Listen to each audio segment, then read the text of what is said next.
जगाला युद्धाची नाही, बुद्धाची गरज.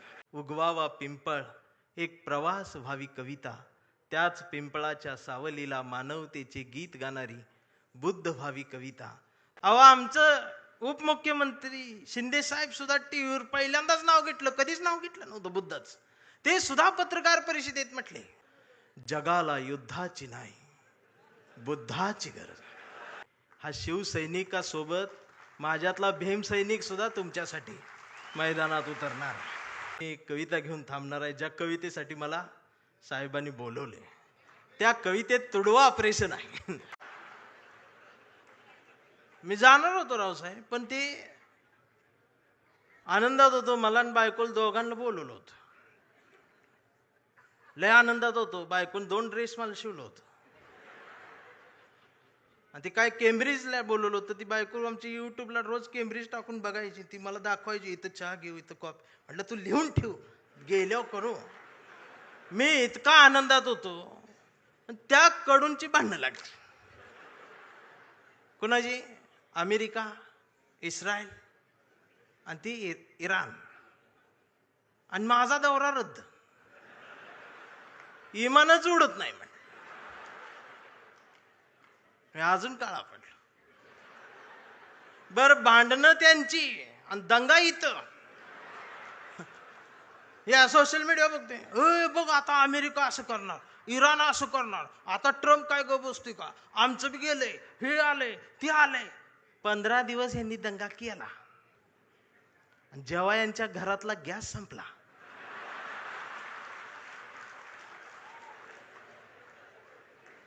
त्यावेळेला बीकॉम झालेली बायको पहिल्यांदाच चुलीजवळ आली.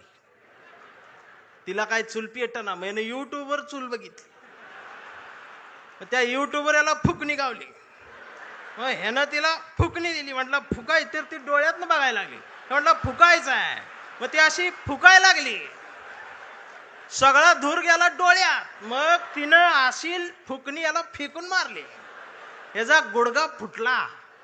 आणि मग ही लंगडत लंगडत ती गॅसची टाकी घेऊन चौकात आला. चौकात 4 किलोमीटरची लाईन. मग दिवसभर उन्हात थांबलं. फुटाफुटान पुढं सरकत गेलं. संध्याकाळी 5 वाजता याचा नंबर आला. आणि ती पुढं नंबर आल्यावर संध्याकाळी ती काउंटरवरची मुलगी म्हटली, डीएसी नंबर असेल तरच या. 45 दिवसानंतर बुकिंग होईल, 60 दिवसांनी मिळेल. याच्या लक्षात आलं 60 दिवस गुडगा फुटणार. यानं असं डोळं झाकलं, गार वाऱ्याची झुळूक आली. मग यो म्हटला, जगाला युद्धाची नाही, बुद्धाची गरज. कधी चुलीत लाकडं गेल्या. अहो, आमचं उपमुख्यमंत्री शिंदे साहेब सुद्धा टीव्हीवर पहिल्यांदाच नाव घेतलं, कधीच नाव घेतलं नव्हतं बुद्धच. ते सुद्धा पत्रकार परिषदेत म्हटले, जगाला युद्धाची नाही, बुद्धाची. बायकोन मला बघितलं, म्हणलं हे काय म्हणतात. मी बघितलं तर ते खरंच म्हणत होते, बुद्धाची गरज आहे. मग मी डोकसं खाजवत म्हटलं, ह्यांच्या बी घरातला गॅस संपलेला आहे म्हणलं.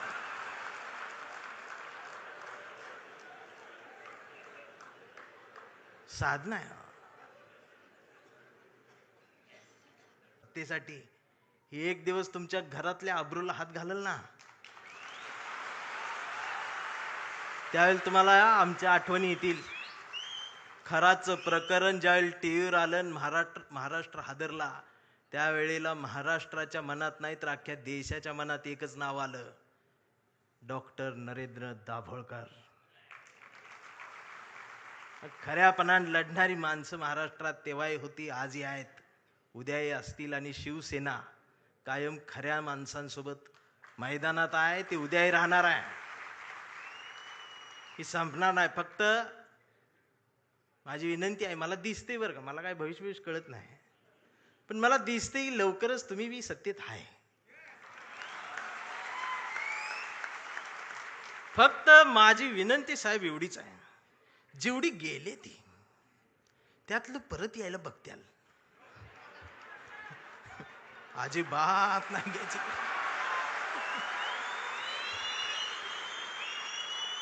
पाया पडतेली येऊन. त्यांचं दुःख आहे हो, त्यांना तुम्ही शिव्या देऊ नका, मला माहित आहे. दररोज उद्घाटन करतात, दररोज सत्कार करतात, पण घरी गेल्यावर दार लावून रडतात. हे मग तर मलाच माहित आहे. दार लावून साहेबांचं नाव घेऊन रडतात. मी म्हणतोय त्यांना, मी येऊ खांदा द्यायला नको. मी काय भीत नाही, सत्तेला भीत नाही, पण मी एवढा आहे, मी माझी कविता घेऊन आलोय.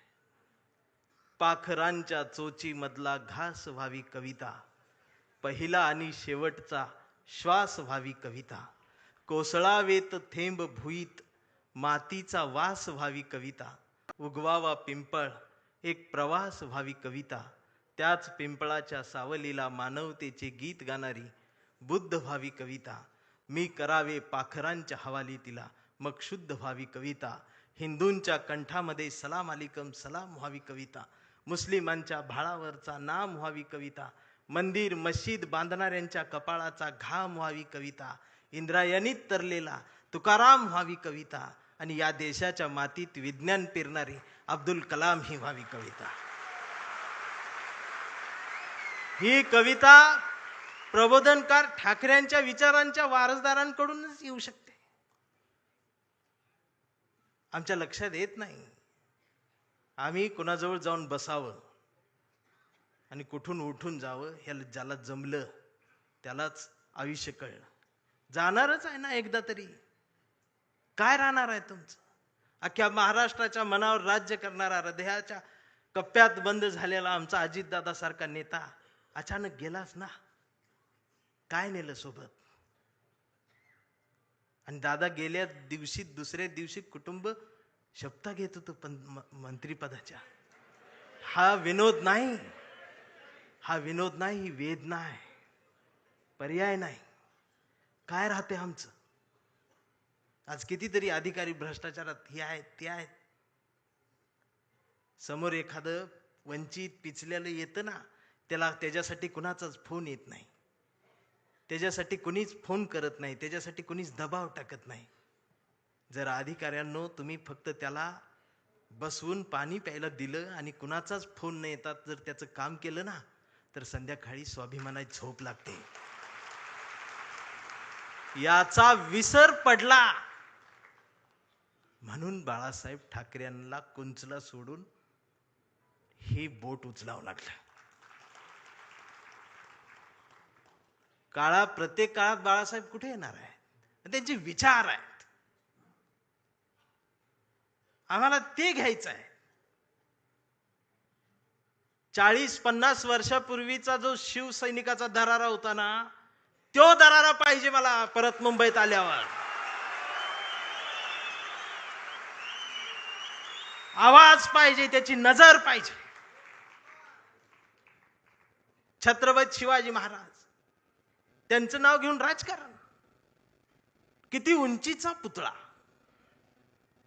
यावर तुमचं प्रेम. ती बी वाऱ्यान पडते आणि मग ती तुकडे होऊन पडतात आणि मग ही आमची लगेच रडते. महाराज, पुतळ्यात महाराजांना बघायची सवय लागली. हेच झालं ना आमच्या महापुरुषांच्या बाबतीत. अगदी 4-5 वर्षाસુધી महाराष्ट्रात सकाळ आली, शुभ शिव सकाळ, भगवा झेंडा आला असा. मी डोकसं खाजवत म्हटले, ही सकाळ कुठनं आली? म्हणजे आता महाराज येणार, उठा, आपली सकाळ झाली. मी कुणाला तरी चिडवण्यासाठी होती. मग दुसऱ्यानं बघितलं, ते म्हटलं त्यांची झाली, आपली कधी? हे म्हटलं कर आपली. मग निळा झेंडा, शुभ भीम सकाळ, 11 वाजता. शिव सकाळ, भीम सकाळ, शिव सकाळ, भीम सकाळ. मग तिसरा एक जागा झाला, म्हटलं आमची घ्या, पिवळा झेंडा, शुभ लहू सकाळ. या सकाळ आल्या कारण महापुरुषांच्या पुतळ्याजवळ मेंढरांची गर्दी वाढली. ही पुतळ्याजवळ वाढलेली मेंढरांची गर्दी जोपर्यंत पुस्तकांजवळ, विचारांजवळ येणार नाही, तोपर्यंत ह्यांना काय कळणार आहे? रात्रीचे 1:30 वाजता आमदार शिव्या देते फोन करून त्या प्रकाशकाला. मी ऐकली, ती अडकली. 8 मिनिटात 36 शिव्या आहेत. स्ट्राईक रेट काढला तर 400चा आहे तो.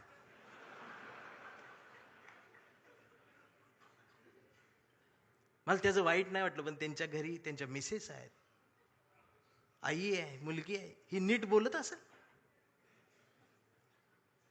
आणि बाळासाहेब असते तर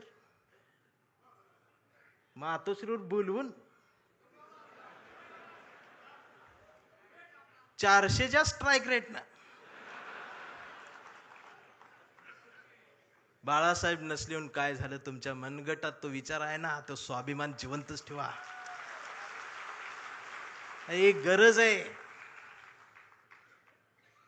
आणि खरं सांगू आदित्य दादा, गावगाड्यावर, शहराच्या चौकात, झोपड्यांमध्ये एक हुंदका आहे, एक हंबरडा आहे, जो राम कृष्ण हरी माऊली म्हणत एखाद्या नव्या ठाकरेची वाट बघत बसलाय.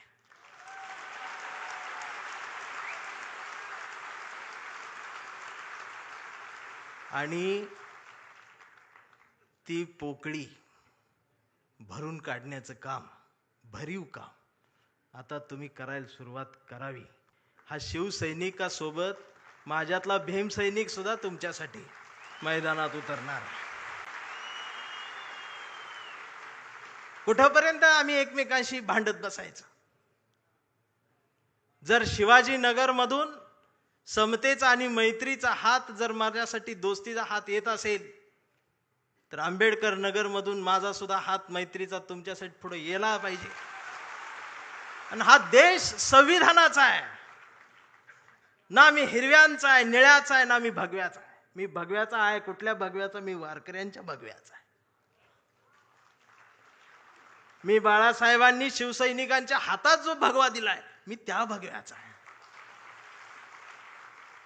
मी तो भगवा घेऊन आलोय, पण त्याच्या सोबत मी या देशाचा तिरंगा सुद्धा आज घेऊन आलोय.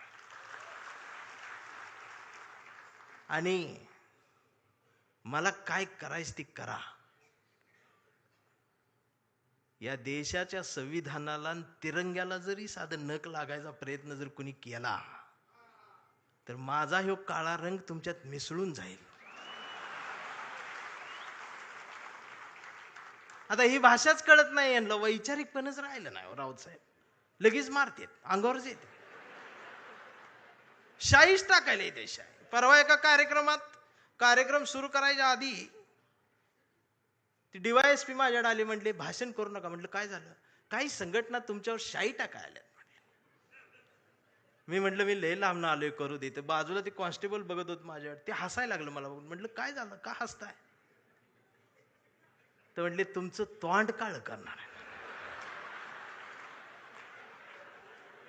मी म्हटलं साहेब बोलू दी 2 मिनिटं. तर ते म्हटले तुमच्या रिस्कवर बोलणार का? मी म्हटलं अहो आम्ही जन्माला येतानाच आमच्या रिस्कवर आलोय.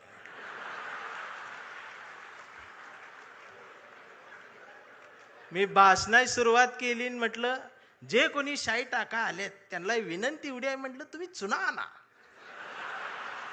अजून काय काळ करणार. हे जी घसरण झाली आमच्या शहाणपणाची, मी या मराठी मातीचा सांगावा घेऊन आलोय तुमच्यासाठी की तुमची गरज महाराष्ट्राला आहे. आणि महाराष्ट्र फक्त तुमचा आहे. मी आता जास्त वेळ घेणार नाही, कारण आता डरकाळ्या ऐकायच्या आहेत. मी एक कविता घेऊन थांबणार आहे, ज्या कवितेसाठी मला साहेबांनी बोलवले.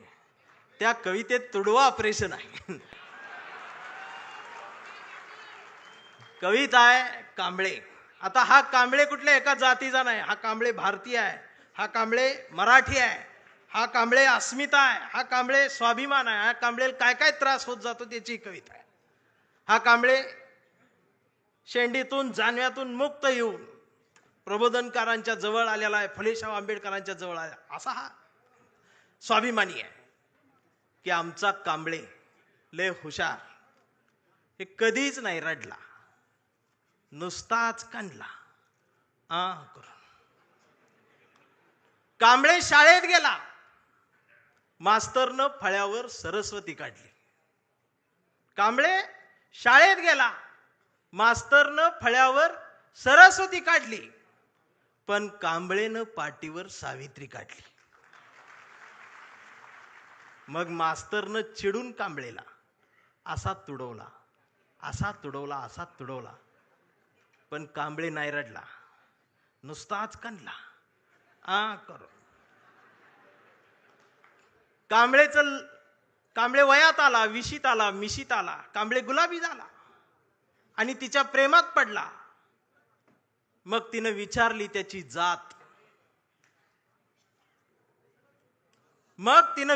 त्याची जात. कांबळे म्हणाला, वेडे, मी माणूस माझी जात, प्रेमात कसली आली जात. मग माणूस माझी जात म्हटल्यावर तिनं बरोबर ओळखली जात. मग तिनं बी कांबळेला असा तुडवला, असा तुडवला, पण कांबळे बी हुशार, नाही रडला, नुसताच कांडला करून. कांबळेचं लग्न ठरलं. घरचे म्हणाले, मुहूर्त पहा. कांबळे म्हटला, पटत नाही, प्रबोधनकार वाचा. नातेवाईक म्हणले, सत्यनारायण. कांबळे म्हटला, जमत नाही, फुले वाचा. भावकी म्हटली, जागरण गोंधळ, बोकाट तरी कापा. कांबळे म्हटला, पटतच नाही, गाडगे बाबा वाचा. मग घरच्यांनीच दार लावून कांबळेला असा तुडवला, असा तुडवला, पण कांबळे बी हुशार, नाही रडला, नुसताच कांडला. इथं कोण शाई वगैरे लावा आले का? चुना ना. मग कांबळे अशा चळवळीत आला. सगळ्या चळवळी अशा गट तट फुटून बिटून गेले. कांबळेला वाईट वाटलं. कांबळे सगळ्यांना वाटला, सगळ्यांनी एकत्रित या, देश समजून घ्या, महाराष्ट्र समजून घ्या. दिवसभर बोंबलत राहिला. मग संध्याकाळी सगळे एकत्रित आले आणि एकत्रित येऊन आपल्याच कांबळेला, आपल्याच लोकांनी असा तुडवला, असा तुडवला, पण कांबळे बी हुशार, नाही रडला, नुसताच कांडला. आणि आता कांबळे शिवसैनिक झाला.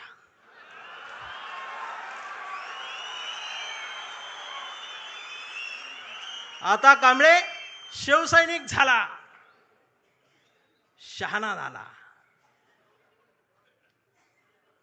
आमदार झाला, खासदार झाला, मंत्री झाला. मग त्याला फोडायसाठी सापळा रचला. त्याला बुलवून घेतलं, कांबळे नाही गेला. तो ऐकत नाही म्हणून त्याला मग जेलमध्ये टाकला. तिथं सुद्धा ईडीनं त्याला असा तुडवला, पण कांबळे तिथं बी नाही रडला, नुसताच कांडला आणि असा भगवा फडकवत जेलमधनं बाहेर आला. अरे, महाराष्ट्राच्या इतिहासातला सुवर्ण अक्षरांनी, सोनेरी अक्षरांनी लिहिणारा जाणार तो इतिहास आहे. तो शिवसैनिक ज्या वेळेला न झुकता बाहेर आला ना, तो नाद नाही आमच्या रावसाहेबाला, नादच नाही. आता कांबळे वयस्कर झाला. त्याच्या परवा ते सोशल मीडियावर येड झालेले. ते सोशल मीडियावर कोण आहे, निसर्ग चित्र येतं, त्याच्यावर लिहिलेलं असतं 70% डोळे बारीक करा. हे बारीक करतात आणि त्याच्यात येतं स्वामी दिसले पाया पडते. तो 70% डोळे बारीक करून स्वामी बघणाऱ्यांची जमात वाढली साहेब. अजून 30% डोळे उघडे आहेत ना, ती सुद्धा पूर्ण बंद व्हायच्या आधी उघडा, नाहीतर खरात घरात घुसल. आणि असं बोलल्यावर मला मारते.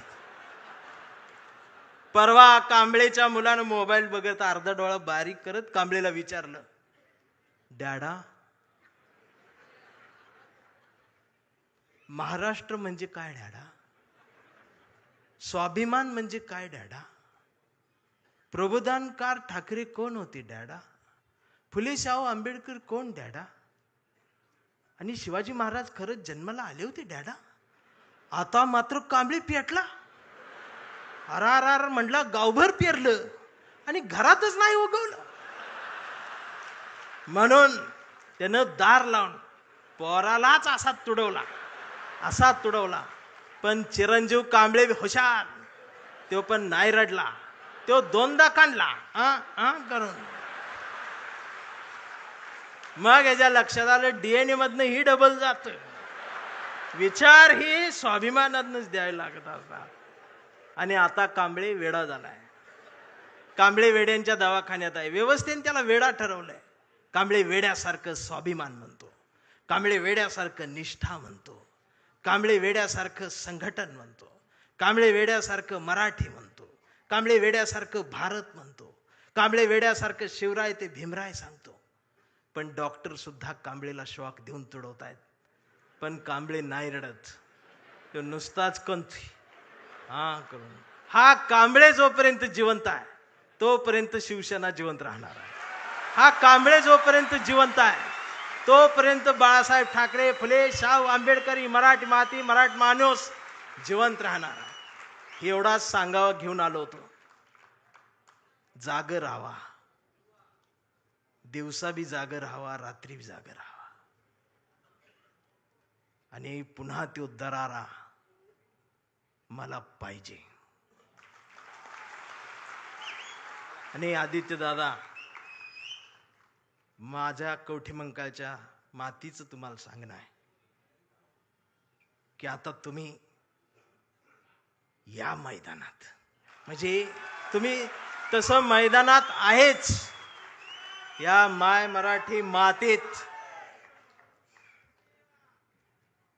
ब्रँड म्हटलं जातं ना, ब्रँड, त्या ब्रँडला म्हणते शिवसैनिक, ओरिजिनल शिवसैनिक. थांबताना एवढंच म्हणेन, आभारांचे भार कशाला, सत्तेचे हार कशाला, मनात एक घरट बांधूया या शिवसेनेचं, या शिवसेनेच्या घरट्याला दार कशाला. झुळझुळत्या या बाळासाहेबांच्या झऱ्याला आपल्याही स्वाभिमानाचं पाणी देत राहूया. मिनमिनत्या या मासाहेबांच्या हृदयाच्या दिव्याला आपल्याही जगण्याचा उजेड देत राहूया. आणि जोपर्यंत ठाकरे घराणं आमच्या मनाला साथ घालत राहील त्याला आयुष्यभर असाच प्रतिसाद देत राहूया.